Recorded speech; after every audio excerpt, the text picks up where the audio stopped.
You're welcome on the Hello Africa Morning Show, and we have in the house a very astute figure within the area of human resource management, international relations, and HR.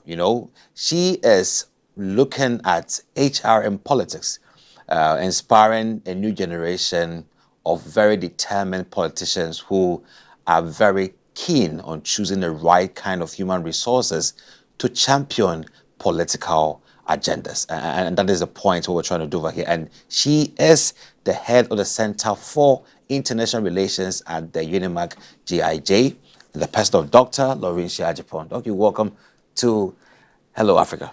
Thank you very much. Splendid. And a slight correction, I'm not an HR expert. Okay. I'm more into political communication. And as part of political communication, we look at human resource within politics. So that is the angle that I look at it from.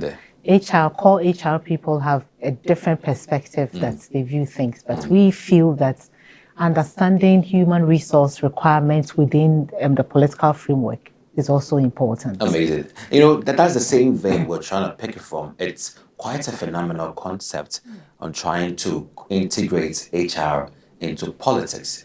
We know of the old saying or the old paradigm that it is just choosing your loyals to be in your key areas when it comes to political journeys. So when you say there should be a keen spectacle for human resource in politics, what is the understanding to this? Okay, so very interesting question you're asking, because just last week my PhD students were asking me the same thing.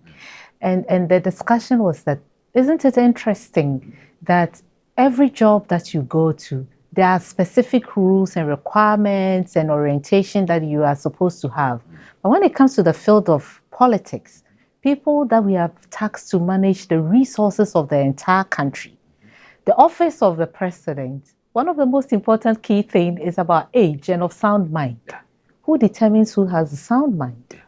And we have people that become members of parliament, become MPs, become CEOs, who basically are put there because of their loyalty to the party. But these people are in charge of managing the resources, including the human capital of the country.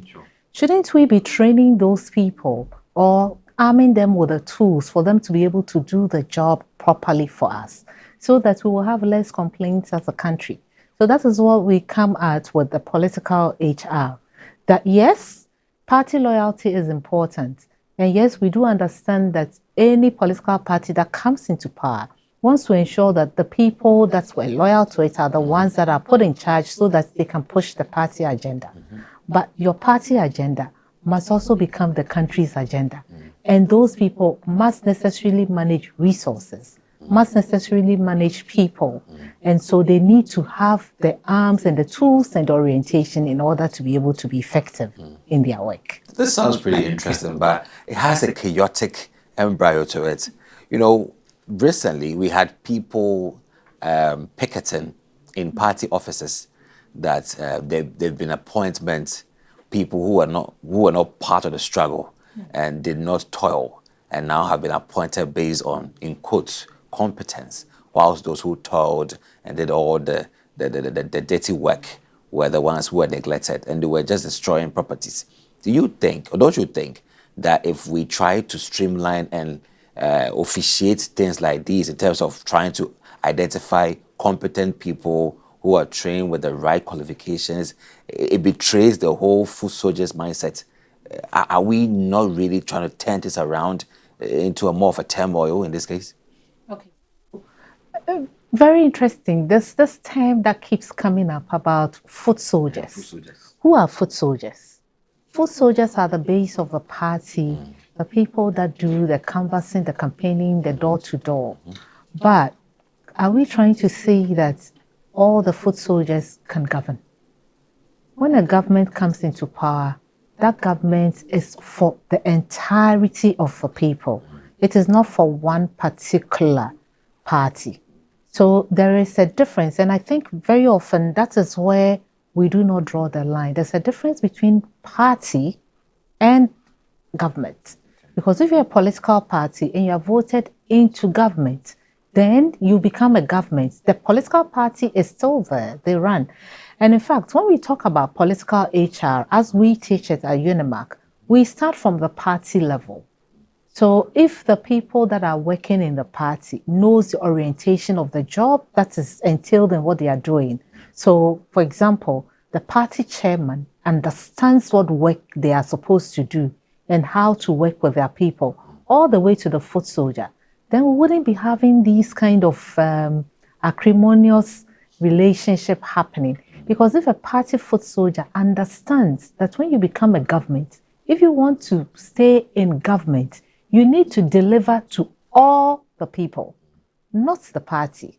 We should all understand that with the research that we have done with the political parties, there is no one political party that can cross the 50% plus one if you do not get other people voting for you based on what you say you are going to achieve. So if you are a political party that wants to remain in government, then it is important that you put competent people.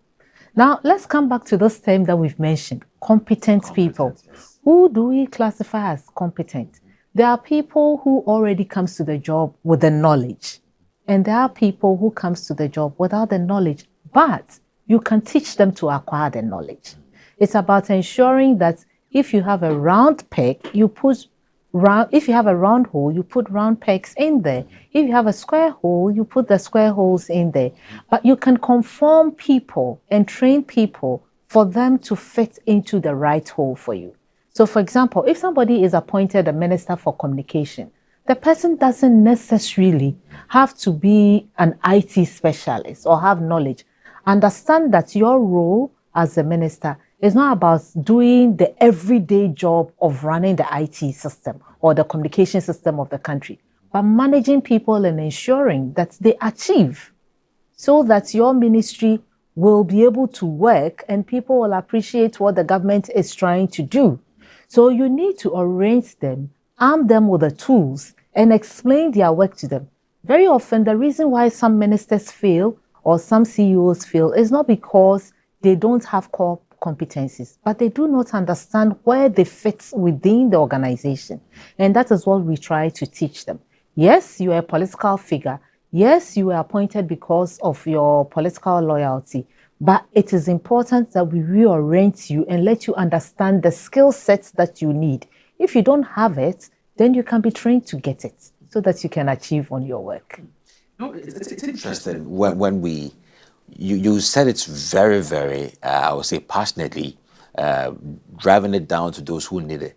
But the question is, do you think that our terrain of politics is ready for intensive political HR? We are ready.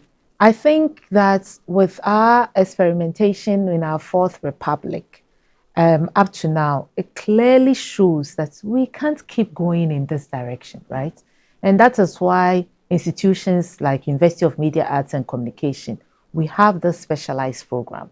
So as part of what we want to do to make sure that the world of politics in Ghana really evolves and go in the proper direction. That's why we started this program in political communication management. And as part of it, we train people on political human resource for them to understand why. So if we're able to train more and more people, then we can come up with a coalition of people who understand the direction that we need to go with our politics.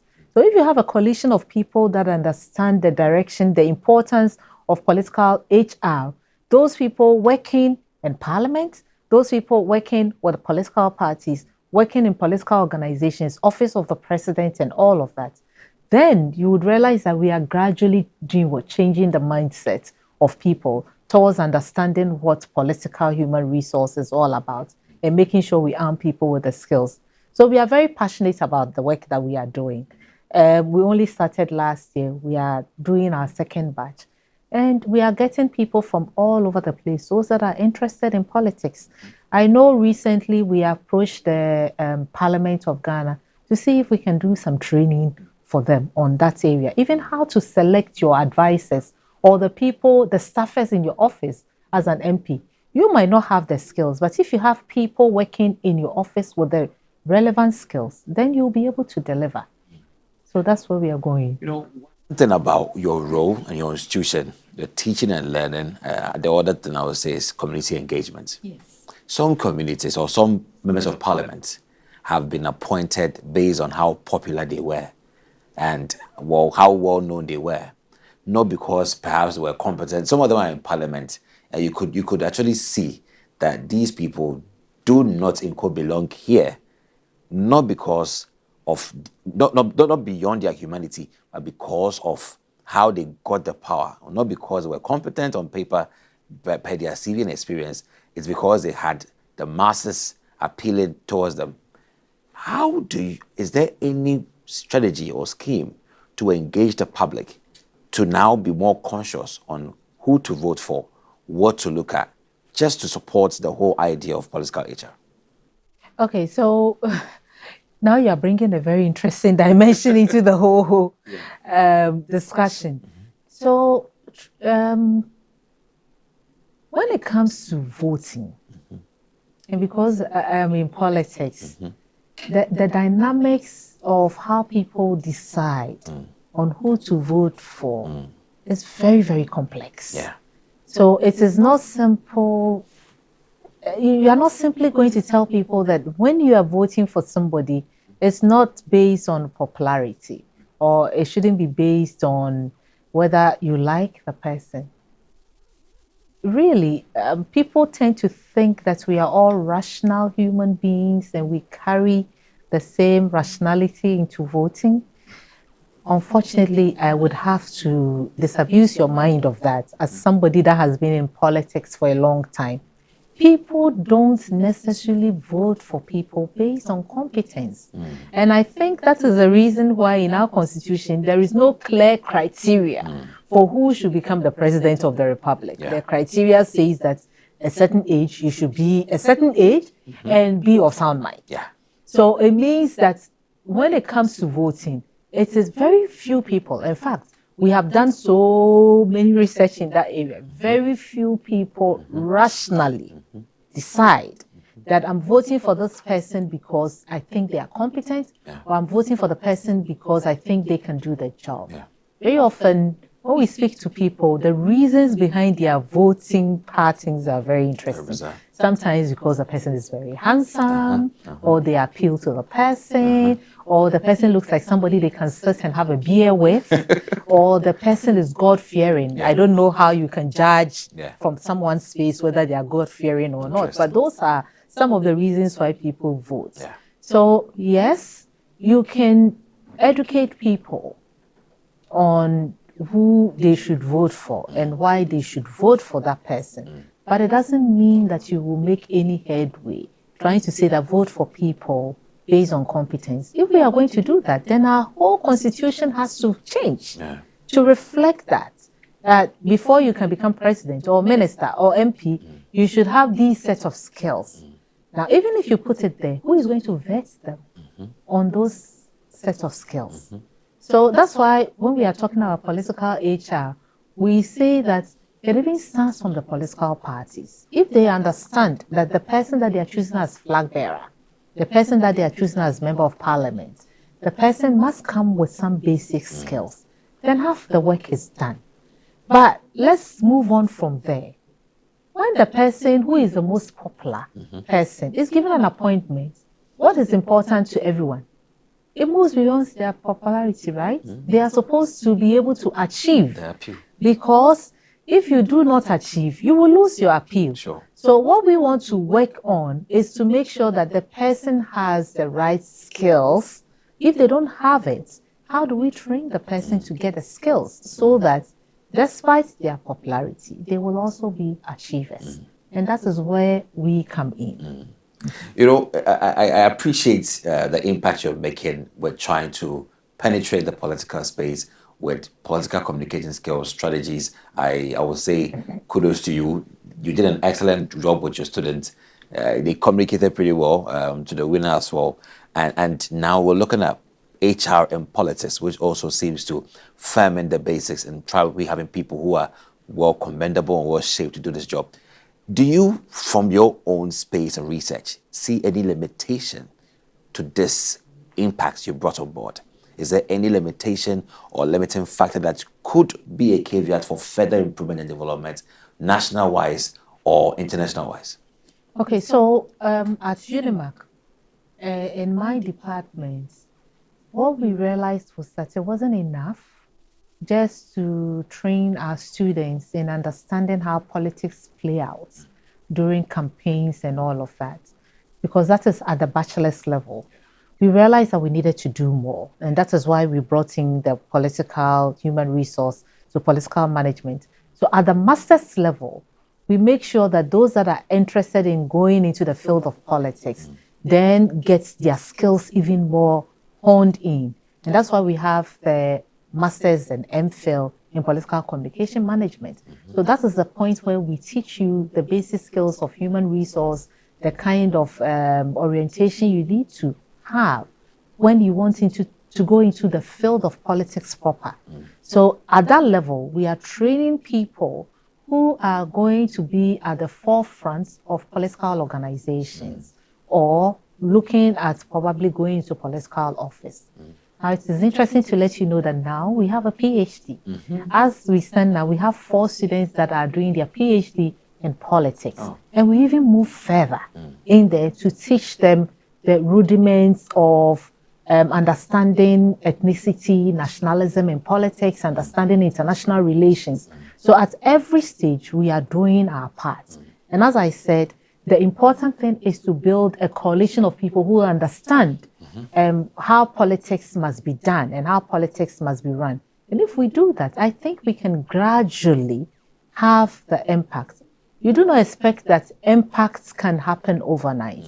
But I know that with the work that we are doing at University of Media Arts and Communication, we are gradually building a coalition of people all the way to the PhD level who will understand the importance of the skills, the orientation, the training, what you need to impact our politics in a positive way. So that's what we are doing. Interesting. You must be nodding like how I'm nodding this morning with Dr. Lawrencia Agyepong about how we could restructure our political space, figuring in how to also bring together the right kind of people, the right kind of skills and mindset to lead the country, right from the executive, legislature, and judiciary.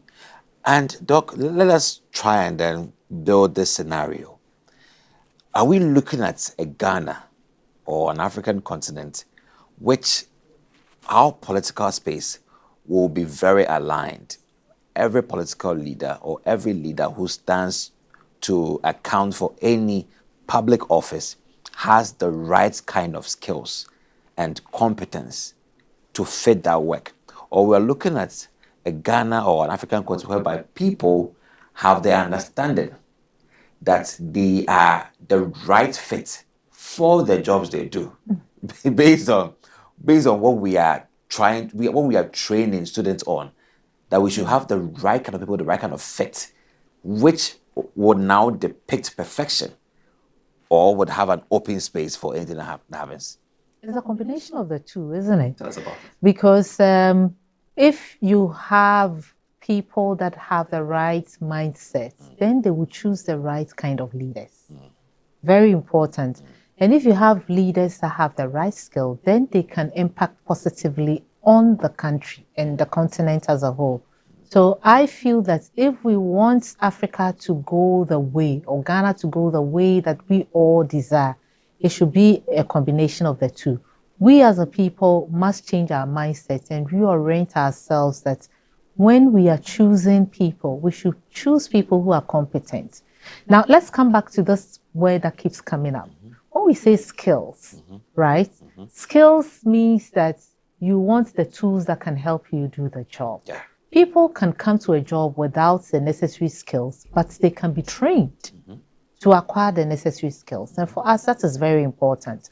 So we are not saying that, oh, when you are coming into a particular field, or if you are becoming a minister of health, you should necessarily be a medical doctor or somebody. Understand that your work is more about management, managing the people.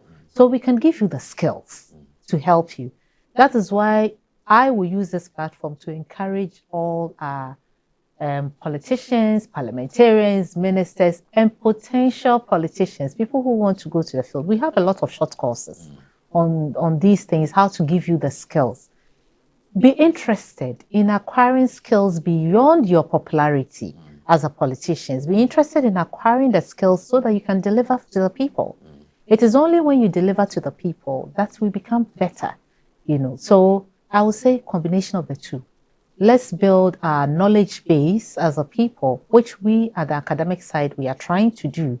Let's look for competent people. So when the president is trying to get people to work for the government, he should look out for competent people. If they are competent in an area, he calls something transferable skills. We can actually help them to make them better managers of the ministries, of the organizations that they are heading. And they will do a pretty good job for the country and the continent as large. Amazing. So you heard it from Dr. Agyepong that you can learn on the job. So a Minister of Education, Minister of Health, Finance, you can still learn on the job. And tell us one thing, one unique takeaway that if anybody within the political space wishes to gain from this program, to what they have, beyond transferable skills or experience, popularity or voter appeal or whatsoever, what unique advantage or quality are they going to earn from a program like HR and politics or political HR from UniMAC-IJ when they begin to enroll in case of any situation? What is the quality? Okay, so what is very important to us is that very often people that have been put into positions of power suddenly have access to huge resources that they have never managed before. Yeah. So for example, somebody becomes an MMDC person. The person was a teacher. Maybe their salary was not beyond 14,000. And suddenly they are thrust into a position where they need to manage resources worth millions and millions of cedis. The person needs to understand how to manage that resource to the advantage of all the people. So what we want to do is to train the person so that they understand that while you are at that position, it's not just about your political party. It's not just about making yourself better and enriching yourself, but it's about making sure that you manage the resources that you have been given, manage the people that work for you in such a way that you can bring the best out of them so that you can deliver on your mandates. It is only by delivering on your mandates that people can keep voting for you. So ultimately, if you want to be successful as a political party or as a politician, then you need to know how to use the resources, including the human resource that you have, in order to deliver to the people of Ghana so that they are happy with you and they can either retain you or vote for you, without which you will not stay in power for long. Sure. So that is what we want to encourage people to do, even with the political parties. They need to understand which human resource you have. I always say that when it comes to politics, as a country, you do not have any say in the human resource and human capital that you are giving. You need to learn how to manage them, to bring the best out of them. And that is what we are here to help you do. Sure. And if you're touched by these words and you have this ambition to enter into politics and excel, you want to know how to do it, you may want to pay keen attention to Dr. Agyepong. You can, how do you guide people? So you want guidance on how to assess this program and enroll as soon as possible. How do we do it? So when you go to our website, www.unimac.edu.gh, you will be able to access. We have all programs. We have short courses. So if you are somebody that is very busy, you are already a politician, you are already in a position, so you cannot go into formal education. We have different ways that you can get. You can start with a short course, or you can take part in our sandwich program so that you can gradually get your degree and that. And we are always available, especially with parliament, with governments. We are ready to work for you. If we know what the requirements of your people are, we can develop specific programs that will make sure that they gain the understanding and the skills that are needed for them.